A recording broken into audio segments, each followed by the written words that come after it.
Sejak manusia pertama diciptakan, doa adalah satu-satunya bahasa yang tak pernah punah. Dalam kesepian manusia berdoa, dalam harapan manusia berdoa, bahkan dalam keputusasaan terdalam yang tersisa hanyalah doa. Mengapa? Karena doa adalah tali yang menghubungkan langit dan bumi, yang mengikat hati manusia dengan rahmat ilahi, yang membuat kita sadar bahwa hidup ini terlalu besar untuk ditanggung sendiri. Tapi pertanyaannya, mengapa sebagian doa seolah terkabul begitu cepat, sementara yang lain tak kunjung dijawab? Apakah Tuhan sedang menguji? Apakah kita kurang yakin? Atau ada rahasia spiritual yang belum kita pahami? Selamat datang di Quantum Sadar, tempat kita menyelami kesadaran iman dan kebijaksanaan ilahi dalam dimensi terdalam. Dalam kontemplasi ini kita akan menjelajahi apa itu doa dari sudut pandang jiwa, bukan hanya lisan. Bagaimana cara agar doa tidak hanya menjadi rutinitas kosong, dan apa yang membuat sebuah doa pasti terkabul, bukan karena memaksa kehendak, tapi karena ia sejalan dengan kehendak Tuhan. Jika kamu sedang menanti jawaban dari langit, atau sedang belajar percaya kembali setelah kecewa, video ini bukan hanya untuk menguatkan, tapi untuk menyadarkan bahwa terkabulnya doa seringkali bukan soal apa yang kamu minta, tapi soal siapa dirimu saat memintanya. Klik subscribe dan nyalakan notifikasi, karena setiap konten di Quantum Sadar adalah ruang sunyi untuk memperdalam iman, menjernihkan hati, dan menghubungkan kembali kesadaranmu dengan sumber segala doa. Karena saat hatimu kembali sujud, realitasmu ikut bersujud bersama. Pernahkah kamu bertanya dalam diam, mengapa doaku tak kunjung dijawab? Apakah langit terlalu jauh? Apakah semesta sedang diam? Atau apakah sebenarnya kamu sendiri yang belum benar-benar memahami apa itu doa? Dalam kesadaran spiritual yang lebih dalam, kita mulai menyadari doa bukan sekadar mengucap. Doa bukan sekadar kalimat manis yang ditata rapi untuk meyakinkan Tuhan. Doa adalah energi. Doa adalah frekuensi getaran batin yang dikirimkan ke semesta, bahkan sebelum bibir bergetar. Dan disinilah banyak manusia tersesat dalam permohonan yang tak kunjung menjadi kenyataan karena mereka berdoa dari tempat yang salah, bukan dari kesadaran, tapi dari ketakutan. Ya Tuhan, tolong aku. Ya Allah, aku tidak kuat lagi. Semesta, beri aku rezeki. Kata-kata ini terdengar tulus, tetapi dari sudut pandang energi, semua itu adalah doa yang lahir dari vibrasi kekurangan. Doa semacam itu bukan menyampaikan kepercayaan, tetapi menyampaikan sinyal bahwa kamu merasa tidak punya. Dan semesta tidak merespons apa yang kamu ucapkan, semesta merespons frekuensi getaran jiwamu. Dalam ajaran para master spiritual, mulai dari para sufi, yogi, hingga mistikus barat, satu hal menjadi benang merah. Doa yang sejati bukanlah permintaan, tetapi penyelarasan. Penyelarasan dengan keadaan seolah apa yang kamu minta sudah terjadi. Dalam bahasa Neville Goddard, assume the feeling of the wish fulfilled. Rasakan seolah-olah keinginanmu sudah menjadi nyata. Tapi, bagaimana bisa merasakan sesuatu yang belum nyata? Disinilah letak rahasianya. Bukan karena kamu menipu dirimu sendiri, tetapi karena kamu mulai mengakses lapisan kesadaran di mana semua kemungkinan sudah ada. Ini bukan lagi soal keyakinan biasa. Ini soal vibrasi eksistensial, frekuensi rasa yang sinkron dengan realitas yang kamu doakan. Ketika kamu berdoa, jangan seperti orang yang banyak bicara, seolah Tuhan tidak tahu apa yang kamu butuhkan. Yesus dalam Injil Matius. Kalimat itu terdengar sederhana, tapi mengandung kedalaman luar biasa. Karena sesungguhnya, doa tidak membutuhkan penjelasan panjang. Doa sejati adalah getaran jiwa yang selaras dengan sumber segalanya. Bukan soal seberapa indah kata-katamu, tetapi seberapa murni energimu. Dalam ilmu kuantum, segala sesuatu adalah getaran. Segala bentuk materi termasuk tubuhmu, pikiranmu, emosimu adalah frekuensi energi. Dan doa adalah frekuensi niat yang dikirim ke jaringan tak kasat mata realitas. Bayangkan doa seperti siaran radio. Jika niatmu kuat, jernih, dan penuh keyakinan, doamu memancarkan gelombang yang menjangkau frekuensi jawaban. Tapi, jika kamu berdoa dari ketakutan, keraguan, atau luka batin, frekuensinya lemah, terputus, atau penuh noise. Itulah sebabnya, doa yang tak terkabul seringkali bukan karena ditolak, tapi karena tidak pernah benar-benar terkirim dengan frekuensi yang selaras. Dalam meditasi-meditasi terdalam, para yogi tak lagi berdoa dengan kata-kata. Mereka diam dalam kesatuan, tak ada permintaan, hanya penyatuan dengan frekuensi sumber, dan dari keheningan itu, segala hal mengalir. Itulah yang dimaksud dengan kalimat kuno. Ketika kamu bersatu dengan Yang Maha, maka keinginanmu adalah kehendaknya, dan kehendaknya adalah keinginanmu. Bukan lagi ada jarak antara kamu dan realitas yang kamu doakan, karena kamu menjadi doa itu sendiri. Kamu adalah kanal, bukan peminta. Dan ketika kamu menjadi doa itu sendiri, kamu tak lagi mengejar jawaban, karena kamu menyadari kehadiranmu, kesadaranmu, frekuensimu adalah jawabannya. Para master, baik dari timur maupun barat, tidak pernah mengajarkan doa sebagai permintaan penuh harap. Mereka mengajarkan doa sebagai penyatuan dengan apa yang sudah ada. Karena dalam kesadaran ilahi, tidak ada masa depan. Segalanya sudah ada, tinggal kita yang perlu menyelaraskan diri. Dalam praktik-praktik spiritual tingkat tinggi, baik dalam zikir para sufi, meditasi para yogi, doa tanpa kata ala Mr. Eckhart, hingga ajaran Neville Goddard, semua mengarah pada satu titik. Kamu tidak diminta untuk meminta, kamu diminta untuk menjadi frekuensi dari apa yang kamu inginkan, menjadi rasa dari apa yang kamu doakan, menjadi perwujudan dari jawaban doa itu sendiri. Ketika seorang mistikus berdoa untuk kedamaian, dia tidak berkata, "Tuhan, beri aku damai." Dia masuk ke dalam rasa damai itu. Dia menutup mata, melepaskan pikiran, dan masuk ke dalam keheningan yang terasa seperti damai itu sudah turun sepenuhnya. Saat itulah doa bekerja, bukan karena permintaan terkabul, tetapi karena energi batin menyatu dengan realitas yang diminta. Inilah yang sering dilupakan banyak orang, bahwa doa bukan upaya untuk mengubah dunia luar. Doa adalah proses mengubah medan energi dalam diri agar dunia luar merespons getaran yang baru itu, karena realitas hanyalah cermin. Ia tidak memberi sesuai keinginanmu, ia memberi sesuai frekuensimu. Maka para master melatih diri mereka bukan untuk meminta lebih banyak, tetapi untuk mendiamkan pikiran, mengosongkan ego, dan menaikkan frekuensi rasa, hingga mereka menjadi saluran ilahi yang otomatis menyedot kemungkinan terbaik dari semesta. Mereka tidak mengejar jawaban, mereka menjadi jawaban. Dan di titik inilah, doa berubah bentuk, dari aktivitas menjadi eksistensi, dari kata menjadi keadaan, dari permintaan menjadi penciptaan. Fisikawan kuantum sepakat bahwa dunia ini tidak dibangun dari partikel padat, melainkan dari getaran dan informasi energi.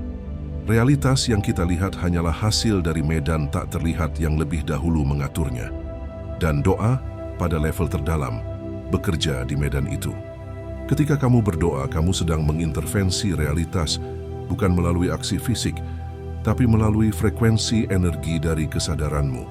Setiap emosi, rasa syukur, damai, takut, cemas, memiliki frekuensi getarannya sendiri, dan medan kuantum hanya merespons frekuensi bukan kata-kata. Jika kamu berdoa dengan kata-kata cinta, tapi hatimu penuh ketakutan, maka frekuensi dominanmu tetap ketakutan. Itulah yang dikirim ke medan, itulah yang dipantulkan kembali dalam hidupmu. Maka doa yang sejati adalah tentang menstabilkan vibrasi rasa, bukan sekadar melafalkan kalimat. Kamu berdoa dengan menjadi rasa yang kamu ingin alami. Kalau kamu ingin kedamaian, rasakan damai. Kalau kamu ingin kelimpahan, pancarkan rasa sudah cukup. Kalau kamu ingin disembuhkan, masukilah rasa sudah sehat. Neville Goddard menyebut ini sebagai living in the end. Hidup dalam perasaan bahwa doamu sudah terkabul. Dan bukan hanya Neville, Dr. Joe Dispenza, seorang ilmuwan dan praktisi spiritual kontemporer, menunjukkan bahwa Ketika kita masuk ke keadaan meditatif dan membawa emosi positif seperti syukur, cinta, dan kebahagiaan, kita mulai menyusun ulang gelombang otak, medan elektromagnetik jantung, dan bahkan membuka jalur biologi penyembuhan dalam tubuh. Apa yang terjadi? Kita tidak sedang berdoa dalam pengertian klasik. Kita sedang menciptakan realitas baru dari dalam tubuh dan pikiran yang sinkron. Inilah kenapa banyak orang berdoa dengan harapan yang tinggi, tetapi tetap tinggal di frekuensi kecewa, cemas, dan takut. Seperti menulis pesan cinta, tapi mengirimkannya lewat gelombang ketakutan. Pesan itu tidak pernah sampai. Para master tahu bahwa doa paling kuat bukan yang diucapkan dalam tangis putus asa, tetapi yang dipanjatkan dalam keheningan batin yang damai dan penuh keyakinan. Keheningan yang tidak meminta, tetapi menyatu. Dan disitulah semesta menjawab tanpa suara, tanpa kata, melalui peristiwa intuisi, kebetulan, dan gerakan halus realitas yang tidak bisa dijelaskan logika. Banyak orang merasa sudah berdoa, tapi sebenarnya mereka tidak sedang berdoa, melainkan menegosiasikan keinginan egonya kepada semesta. Mereka berkata, "Tuhan, kabulkan keinginanku, maka aku akan bahagia. Beri aku pasangan, uang, kekuasaan, maka aku akan bersyukur." Ini adalah doa dari ego. Ia bersyarat, ia terikat pada hasil, dan ia lahir dari ilusi bahwa aku kekurangan dan dunia harus memenuhi kebutuhanku. Sebaliknya, doa dari jiwa sangat berbeda nadanya. Ia tak lagi berkata, "Aku ingin ini atau itu," melainkan, "Tunjukkan padaku jalan yang tertinggi. Selaraskan aku dengan kehendak-Mu. Bimbing aku menjadi versi diriku yang sejati. Gunakan hidupku sebagai saluran kehendak-Mu di dunia." Doa seperti ini tidak lagi dilandasi rasa takut, melainkan rasa percaya. Tidak lagi digerakkan oleh keterikatan, tetapi oleh penyerahan yang sadar. Doa dari ego memaksa realitas. Doa dari jiwa menyelaraskan diri dengan realitas. Ego berkata, "Saya tahu apa yang terbaik, kabulkan ini sekarang." Jiwa berkata, "Aku percaya pada waktu ilahi. Jika ini bukan jalannya, tunjukkan jalur yang lebih sejati." Dan inilah rahasianya. Doa dari ego seringkali menutup pintu energi, karena ia dilandasi oleh frekuensi kekurangan, keterikatan, dan ketakutan. Sedangkan doa dari jiwa membuka ruang, karena ia lahir dari rasa cukup, cinta, dan kesadaran akan kesatuan. Bahkan dalam tradisi Timur, khususnya ajaran Tao dan Zen, diajarkan bahwa doa sejati bukanlah mengubah hidup sesuai keinginan, tapi menjadi selaras dengan arus kehidupan itu sendiri. Dan ironisnya, ketika kamu berhenti mengejar hasil secara egois, justru disitulah hasil terbaik mulai muncul. Tanpa kamu minta, karena kamu sudah menjadi kanal bersih bagi energi semesta untuk bekerja melalui dirimu. Maka pertanyaan pentingnya bukan lagi apa yang kamu doakan, tapi siapa yang sedang berdoa di dalam dirimu. Apakah itu suara egomu atau gema dari jiwamu? Saat kamu merasa bersyukur karena sudah menerima, bukan karena sedang meminta, itulah momen ketika medan energimu sejajar dengan realitas yang kamu doakan. Tapi inilah yang sering terbalik. Banyak orang hanya bersyukur setelah menerima, padahal kunci manifestasi ada di bersyukur sebelum menerima. Itulah yang menunjukkan pada semesta bahwa energi keyakinanmu utuh. Dalam dunia energi dan kesadaran, rasa syukur adalah tanda bahwa kamu percaya. Dan semesta merespons bukan kata-katamu, tapi rasa dominanmu. Neville Goddard bahkan berkata bahwa perasaan adalah rahasia.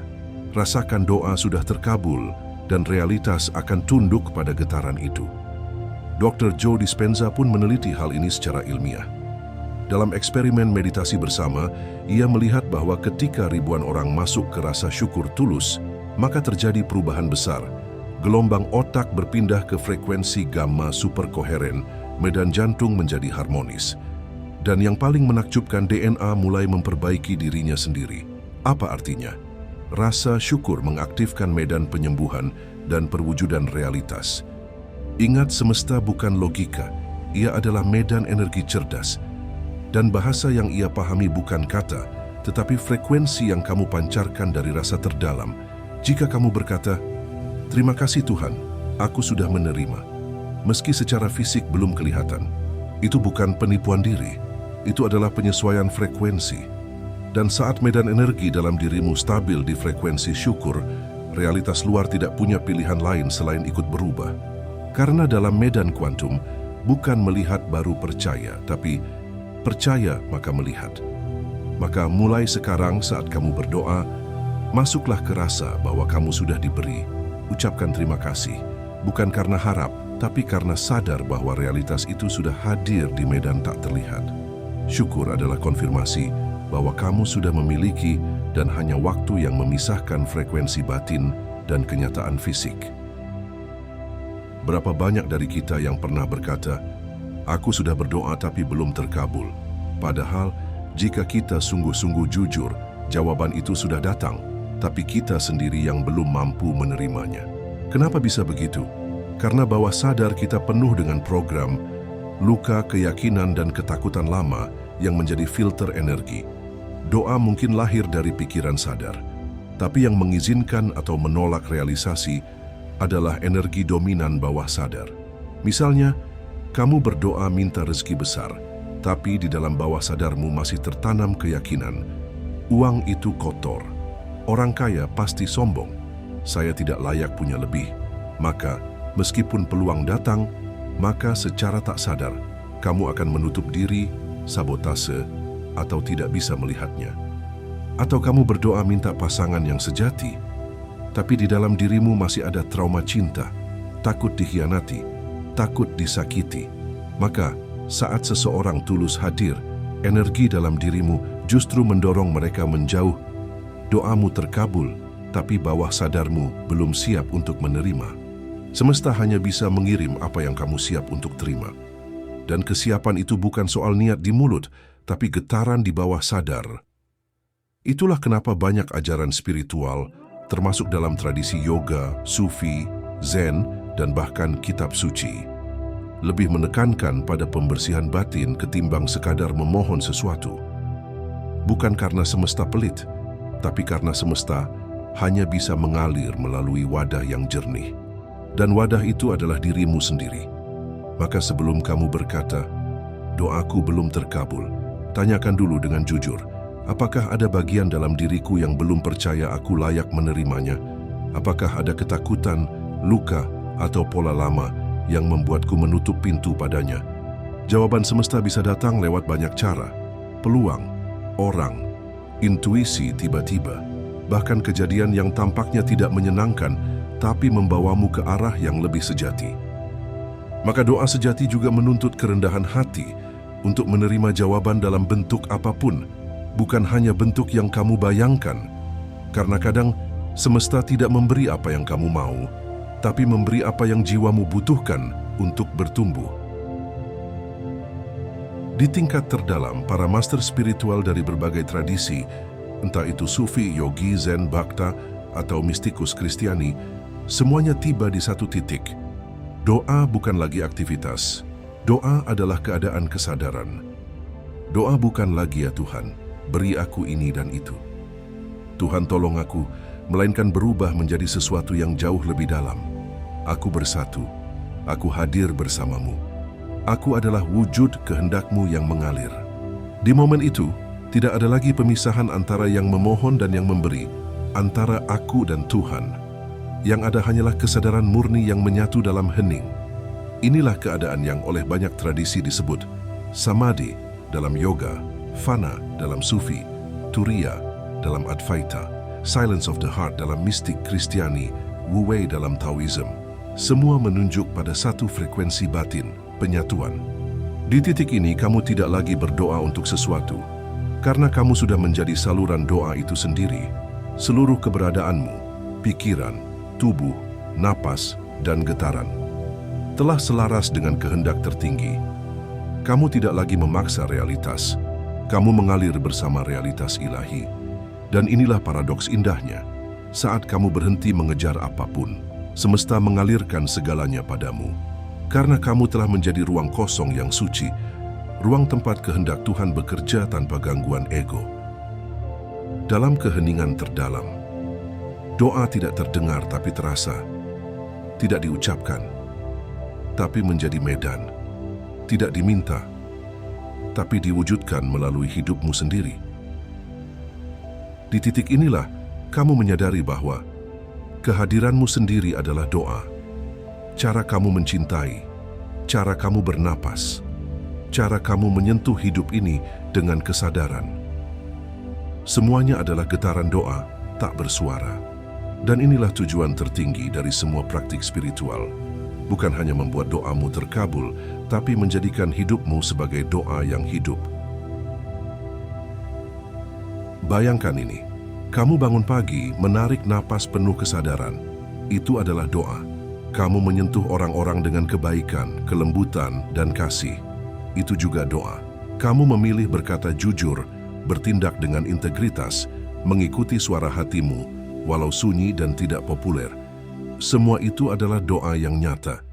Di medan kesadaran ini, doa tidak lagi menjadi sesuatu yang kamu lakukan hanya saat butuh, tapi menjadi frekuensi tetap yang kamu pancarkan setiap detik. Kamu tidak lagi memohon cahaya dari luar, karena kamu sudah menyadari bahwa kamu adalah lentera itu sendiri. Yesus berkata, "Jangan hanya berdoa di tempat ramai agar dilihat orang, tetapi masuklah ke kamar sunyi. Dan di sana, Bapa yang melihat dalam sembunyi akan membalasnya." Apa kamar sunyi itu? Kesadaran terdalammu. Tempat kamu dan Ilahi menjadi satu. Tempat kamu hidup bukan dari ego, tetapi dari jiwa yang menyala.